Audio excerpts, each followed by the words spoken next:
Bonsoir à tous, je me présente, je m'appelle Blackfire et comme vous le savez, voilà, je vous raconte plusieurs histoires de personnages et d'ennemis.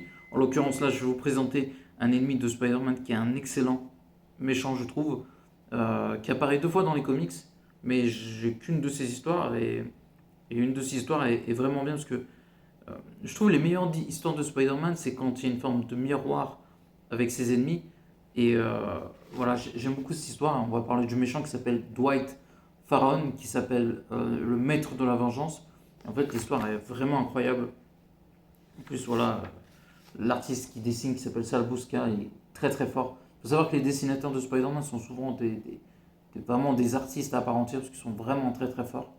Et c'est ce qui fait aussi le succès de la bande dessinée, c'est la qualité aussi du dessin, au-delà de l'histoire. Hein. Spider-Man, ça reste quand même un des personnages les mieux dessinés de l'histoire du comics book.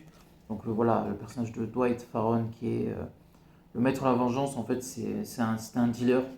Et en fait, il utilisait sa drogue pour devenir extrêmement puissant. Et du coup, Spider-Man et Captain America l'avaient arrêté une première fois. Mais là, du coup, Spider-Man va devoir l'arrêter tout seul. Et on va dire que l'homme araignée à ce moment-là est en plein tourment, parce qu'il a été trahi par son ami Harry Osborn. Et c'est vraiment très bien fait. J'aime trop le costume du méchant. Et ses motivations aussi sont intéressantes. On sent un homme perdu, trahi, parce que voilà, c'était un homme qui avait une vie de famille et tout ça. Et le fait, sa double vie de criminel, entre guillemets, il a tout perdu. Et ça en fait un homme en colère, désespéré. C'est pas un criminel qui est là juste pour l'argent. C'est quelqu'un qui est là pour se venger, d'où le nom, le maître de la vengeance. Et même si c'est vrai, il fait que l'histoire d'un récit ou deux, je trouve que la manière dont c'est écrit, c'est dessiné, c'est vraiment très bien fait. Et le combat avec Spider-Man est vraiment intéressant. Et il y a un miroir un peu entre les deux, d'un Spider-Man un peu perdu euh, du fait qu'il a été trahi et d'un méchant qui a aussi perdu sa vie de famille. Donc du coup, je trouve qu'il y a un miroir entre les deux.